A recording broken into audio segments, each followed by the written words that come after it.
그리스도와 교회, 이 비밀을 알았습니다.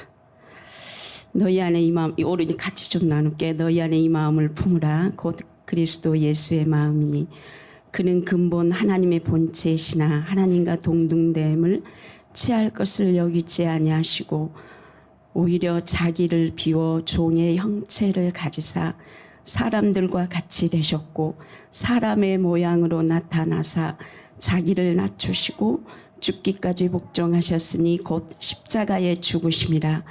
수요일 날 우리 김용순 권사님이 남편에게 섬기는 거 그거를 제가 들으면서 예수님은 사람을 어떻게 섬기셨을까 이게 좀 궁금한 거예요. 그러다가 제가 이 말씀을 보고 깜짝 놀랐어요. 저는 좀 다른 거를 기대를 했는데 십자가인 거예요. 사람으로 오신 예수님. 그리스도 예수의 마음을 품으라 이러시잖아요. 네. 우리 예수님이 사람으로 오신 거예요. 사람으로 오셨어요, 예수님. 하나님이 사람으로 오셨어요. 사람으로 오셔서 죽으셨어요. 우리에게 생명 주시기 위하여. 아내들이여 남편들에게 복종하기를 주께 하듯 하라. 남편들은 아내를 그리스도께서 교회를 사랑하듯 하며. 근데 이 말씀을 하면서 여기에 이 비밀이 크도다. 그리스도와 교회에 대한 것이다. 이렇게 나와요. 근데 왜 이 부부관계 이거를 왜 넣었을까? 생명인 거예요. 생명. 부부관계 생명이 태어나잖아요. 이게 비밀인 거예요. 생명이. 제가 이 말씀이 항상 어려운 게 다 마찬가지지만 남편에게 항상 이렇게 말로 상처 준 게 이게 너무 마음에 너무 미안한 거예요. 표현은 못하는데 이게 너무 미안하고 또 반대로 남편이 나한테 말하는 게 너무 미안한 거죠. 근데 이게 남편이 나한테 남편한테 상처받는 이런 것들이 이게 막 좀 안 좋은 일이 있을 때 이게 막 나오잖아요. 근데 이게 없어진 거예요. 생명. 내가 이거를 알고 난 뒤에 이게 없는 거예요. 남편한테는 이제는 내가 남편한테 하는 게 정말 달라질 것 같아요. 왜냐하면 내가 마음이 달라져 버린 거예요. 이 비밀을 알고 자녀들은 부모에게 순종하고 부모들은 자녀를 노엽게 하지 말고 이런 걸 못 하잖아요. 어렵잖아요. 그러니까 한두 번은 이게 할 수 있다 이 말이에요. 상태가 안 좋을 때는 우리가 이게 안 되잖아요. 성령 충만이 될 때는 또 된다고요. 쭉 안 돼요. 이게 해보니까. 그럼 이게 죽을 때까지 해야 되는데 이걸 어떻게 해야 될까? 이게 이 말씀이 저한테 항상 어려운 거예요. 종들은 상전에게 그리스도께 순종하듯 하며 기쁜 마음으로 죽게 하듯 하고 사람들에게 하지 말라. 또 상전들에게는 너희의 상전은 하늘에 있으므로 사람을 예모로 취하지 말라. 이렇게 이야기하시는 거예요. 그러니까 사람을 볼 때 그리스도로 보라 이 말이죠. 우리는 사람한테 하는데 그리스도께 하라 이 말이죠. 이게 비밀인 거예요. 이걸 어떻게 하겠어요? 신령한 눈이 되어서 맨날 이게 보이는 것도 아니잖아요. 제가 이거를 알고 나서 정말 사람들이 달리 보이는 거예요. 근데 이게 계속 있는 건 아니잖아요. 이 비밀이 이게 생긴 거예요. 사람에게 이런 삶이 가능할까? 단순히 사람의 행위를 말하는 것은 아닐 텐데 궁금했다. 사도들은 그리스도 예수의 주되심과 사람의 종된 것을 전파했다. 제가 이제 이 말씀에서 주되심을 얼마든지 우리가 이렇게 할 수 있잖아요. 그러면 종된 거. 당시 사도들이 그들에게 이렇게 종된 마음으로 했는데 이게 뭘까? 몸으로 뭔가 이렇게 복음을 보여준 거잖아요. 근데 나는 이렇게 겉의 모습만 생각을 했단 말이에요. 생명을 주고 싶은 거예요. 목사님 맨날 말씀하신 생명을 주고 싶어서 섬긴다고 하시잖아요. 이건 거 이거. 생명을 주고 싶은 건 내가 어제 우리 애들이 왔는데 생명을 주고 싶은 거예요. 그 얘를 기쁘게 해주고 싶은 거예요. 이게 생명을 주고 싶어서. 왜냐하면 내가 생명을 받았으니까.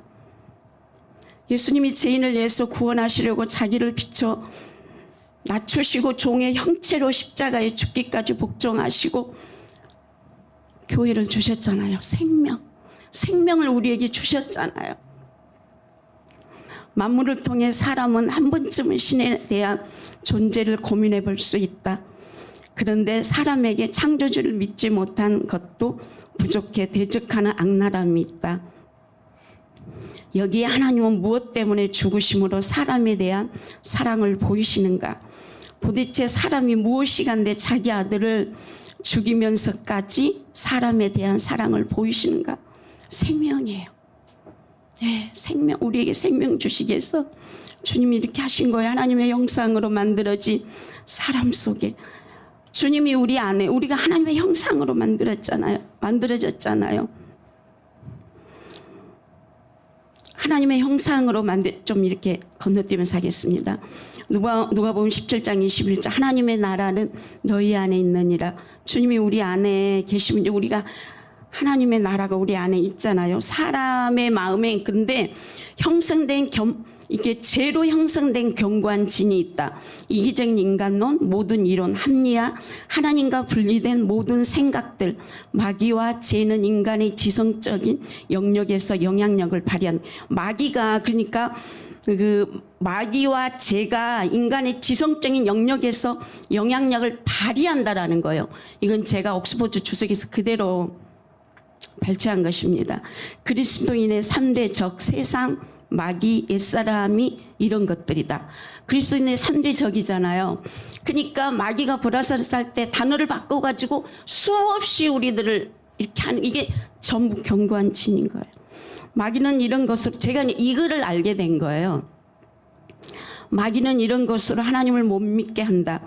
또한 하나님을 영접한 자에게 끊임없이 불화살을 쏘는 것이다.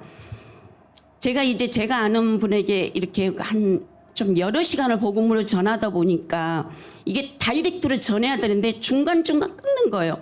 상대방이 끊는 거는 제가 알겠는데 저도 이 짓을 하고 있는 거예요. 이게 도대체 뭐지? 내가 왜 이런 짓을 하고 있을까? 그러면서 이제 제가 계속 궁금하기 시작을 한 겁니다. 견고한 진을 파하는 건 오직 말씀이다.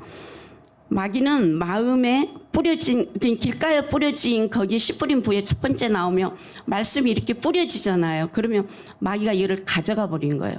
견고한 진을 막아버리는 거죠. 구원을 받지 못하도록. 견고한 진이 강한 것은 사실이나 거짓이기 때문에 진리 대신 예수 그리스도를 아는 것만큼 무너지는 것이다. 마귀는 견고한 진을 가지고 사람을 속인다. 그래서 진리를 알지니 진리가 너희를 자유케 하는 것이다.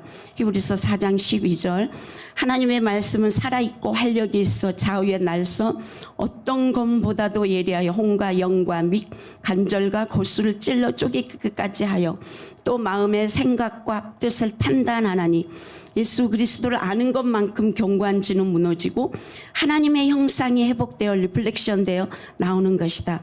믿는 것만큼 행함이 따라오는 것입니다. 이게 우리 안에 생명이 있잖아요.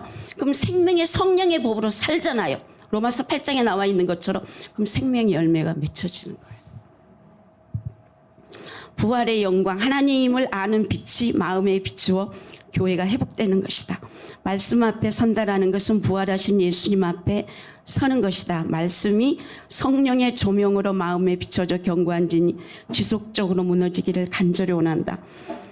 마귀가 나를 가장 공격할 때에는 제가 말씀 앞에 있을 때였습니다. 할 일이 줄지어 생각나 급하게 동기를 부여하게 한다. 제가 이제 어떤 일을 할 때 항상 여기에 이제 시계를 두는 게 이것 하면 이게 항상 돼 있거든요.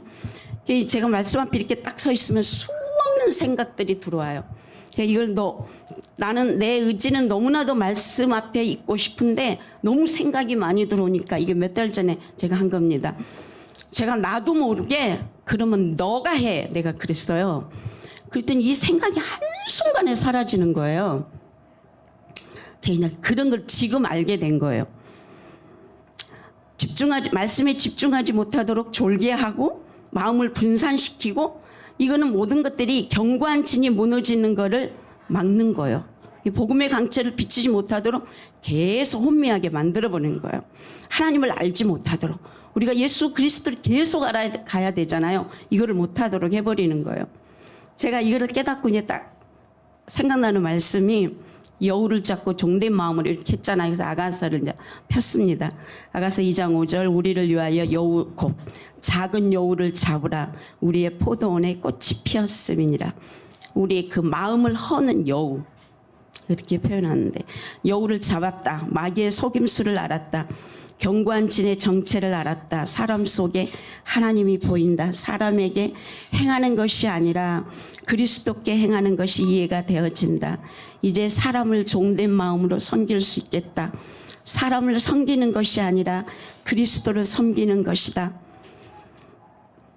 이게요, 생명보다 귀한 사명을 제가 알겠는 거예요. 이 생명이 너무 크니까 다른 게 안 보이는 거예요. 그냥 뭐든지 해주고 싶은 거예요. 그 생명을 주고 싶어서. 보이는 것으로 판단이 안 되고 생명만 주고 싶은 거예요. 생명만. 진짜 내 살이 찢기면 이게 무슨 상관이에요. 생명, 이게 생명보다 귀한 사명인 거예요. 이게. 내 순교가 그래서 되는 것 같더라고. 이전에 순교하면 이게 아픈 거 먼저 생각이 나. 이게 아니라 이 생명이 너무 귀하고 이게 너무 크니까 내 살이 찢기면 어떠고 내가 어디를 가면 어떠냐고요. 이 생명만 주면 되잖아요. 이게 진짜 생명보다 귀한 사명이었습니다.